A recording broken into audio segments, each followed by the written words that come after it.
Welcome back, everyone, to English Podcast 2.0. Today we're going deep on something that might sound a little crazy at first, but trust me, it's super interesting. Like, what if you could learn English without ever even cracking open a textbook? Yeah, I bet that sounds pretty wild, right? I Especially if you're used to the whole, grammar books and vocabulary lists and all that jazz. Totally. I mean, we all kind of grew up with that idea, didn't we? Like, if you want to learn a language, got to hit the books. For sure. And look, books definitely have their place, but I think what we're going to unpack today is that they're definitely not the only path to fluency. Yeah. I'm really excited to dive into this because I think we've all had those moments where you're like, okay, I've studied all these rules and I know all these words, but like, why can't I actually, speak? Oh, yeah. 100%. I think that's something so many English learners experience, right? They get kind of stuck in this loop of studying and memorizing, but then actually using the language in Yeah. real life. That's where it gets tricky. It's like your brain knows the words, but it doesn't know how to like put them together in a natural way. Exactly. You're not alone in feeling that way, trust me. And it kind of makes sense when you think about it, Like, how do kids learn their first language? They don't start with textbooks, Or right? they just kind of absorb it from the world around them. Exactly. They hear it constantly, they start mimicking what they hear, and like magic, they start speaking. We can actually learn a lot from that whole process. So you're saying like ditch the textbooks and just jump into conversations. Well, not quite. I don't think it's about completely ditching books because they can be helpful for certain things. But the point is, if you're only focusing on books, it might actually make it harder to become fluent. So real life communication is key then. Yeah, I think that's a great way to put it. And when I say real life communication, I don't necessarily mean like formal classroom settings or anything. I'm talking about everyday situations. Got it. So like what kind of situations? Oh, think about it. Chatting with friends, ordering food, asking for directions, all those little interactions, even if they seem small, they all contribute to building fluency. Okay, that makes sense. But what if you don't actually have like native English speakers around you to practice with? That's a great question. And I get that it's a common challenge, but honestly, there are still ways to get that conversational practice in. You just have to think outside the box a little. I'm intrigued. Like what? Like, try talking to yourself. Seriously. Describe what you're doing. Have little imaginary conversations in your head. I know it sounds a little strange, but by actually vocalizing the language, you're training your brain to think in English. Oh, interesting. So it's like creating an immersive environment, even if you're by yourself. Exactly.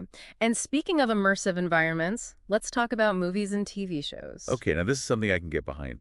But how does just like watching TV actually help with learning English? Well, think about it. You're exposed to all sorts of real-life expressions, slang, natural pronunciation, all while being entertained. And I'll give you a little secret weapon. Subtitles. Oh, subtitles. Yep. Start by watching with subtitles in your native language, then gradually switch to English subtitles. You might even find that eventually you can watch without subtitles at all. Wow, that's a really cool tip. I never thought about subtitles as a learning tool like that. It's like a bridge between understanding and actually, becoming fluent. Exactly. Plus, when you watch movies and TV shows, you get exposed to different accents and speaking styles. That's something a textbook just can't replicate, right? That's true. It's like a more authentic experience. Yeah, So even just watching a little bit each day can make a difference. absolutely. Even 10 minutes a day can have a huge impact, trust me. Wow. Okay. That feels way less daunting than tackling a whole textbook. Now, I've also heard that podcasts and audiobooks are really great for language learning too. Is that true? Oh, yeah. Podcasts and audiobooks are amazing. They're especially good for improving your listening comprehension and getting used to the rhythm and intonation of, like, natural speech. Right, because sometimes textbooks can sound a little, well, textbooky. Exactly. And the best part about podcasts and audiobooks is that you can listen while you're doing other things, like commuting, exercising, cooking dinner. That's what I call multitasking. Yeah. But honestly, with like a zillion podcasts out there, Yeah. how do you even begin to choose? That's a good point. It can be overwhelming. I think the key is to find something that truly interests you, something that makes you excited to listen. That way you'll be more engaged and motivated. That makes sense. Find your niche right. Exactly. And don't be afraid to experiment. There are podcasts for literally every interest and every level of English. So it's all about making learning a part of your everyday routine and finding what works best for you. 100%. So we've talked about conversations, movies, TV shows, podcasts, audiobooks. Like, a whole world of English learning out there. But what if you're like, not in a place where you can actually listen out loud or talk to someone? Are there ways to kind of immerse yourself in English without necessarily speaking? Oh, for sure. Reading is a fantastic tool for language acquisition. And when I say reading, I don't just mean, novels or textbooks. I mean like anything. Articles, blog posts, even those social media comments, they can all be really valuable learning resources. That's a great point. I mean, I catch myself scrolling through social media all the time anyway, so why not make it a learning experience? Exactly. And don't just like passively consume the content. Try to actively engage with it, leave comments, reply to posts, maybe even join some online discussions. It's a great way to practice your writing skills in a more like real world context. Ooh, I love that idea. It's like turning social media into this giant interactive English classroom. Exactly. And speaking of interactive learning, have you ever tried any of those language learning apps or online games? Yeah, I've heard of those, but I always kind of assumed they were more for like beginners. Not at all. There are actually a lot of apps out there that cater to different levels. They offer all sorts of exercises and challenges that can help you expand your vocabulary, improve your grammar, and even practice your listening skills. And a lot of them incorporate these really cool game mechanics, which make learning, more fun and engaging. That's true. Games can definitely make things feel less like a chore. But are there also ways to, like, practice English offline, too? Of course. Think about all the simple things you do every day. Like, have you ever tried changing your phone and app language settings to English? Ooh, that's a good one. I never thought of that. Yeah, it's a really easy way to create this constant low-level immersion environment. You're just like constantly exposed to English words and phrases throughout your day. It's like having little English lessons sprinkled throughout your day. What other kind of, like, everyday activities can you turn into learning opportunities? Well, try thinking in English. Instead of translating everything in your head, just describe your thoughts and actions directly in English. Oh, so like switch the language of your inner monologue. Exactly. And while we're talking about speaking, don't be afraid to talk to yourself in English.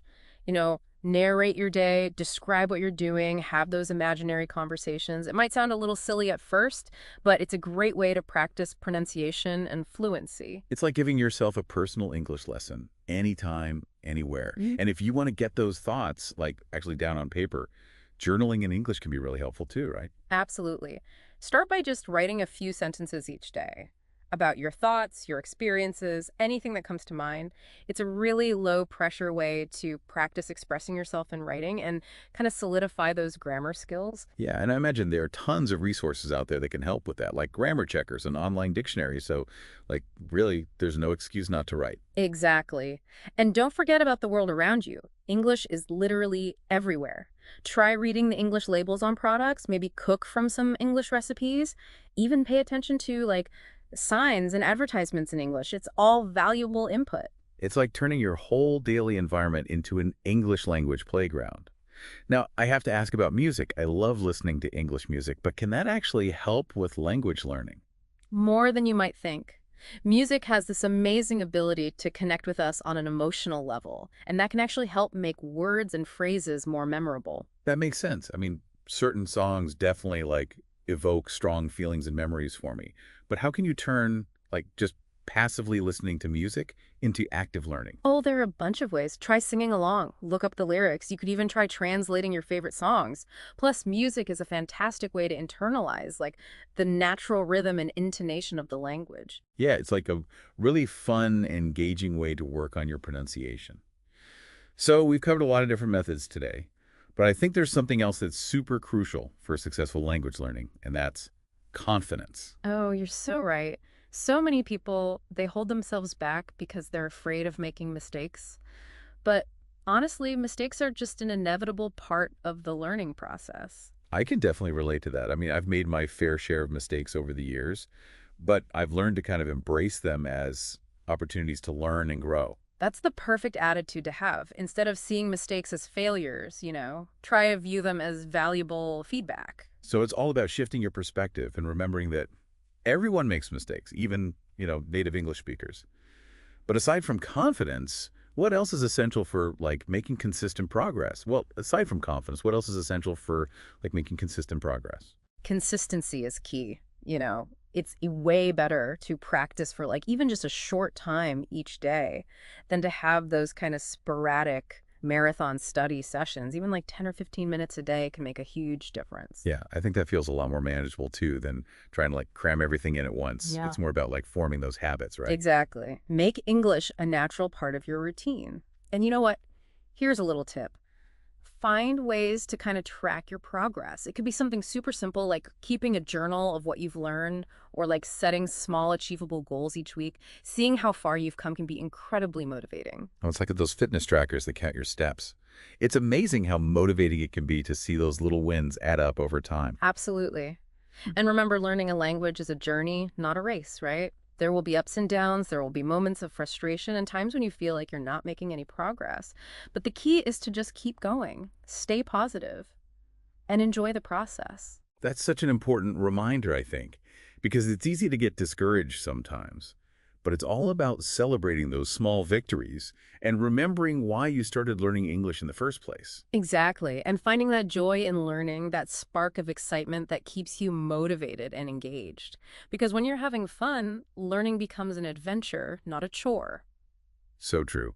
So as we wrap up our deep dive into learning English without books, I want to leave our listeners with a final thought-provoking question. Which method will you try first? There are so many options out there. So, find what excites you, what fits into your lifestyle, and what makes learning feel like a natural and enjoyable part of your day. And don't forget to celebrate every milestone along the way. Every new word you learn, every conversation you have, every time you understand a little bit more, it's all a victory. So be patient with yourself, embrace the journey, and most importantly, have fun. Learning English should be an adventure, not a chore. Go out there, explore different methods, and discover the joy of learning English without books. Thanks for joining us on English Podcast 2.0.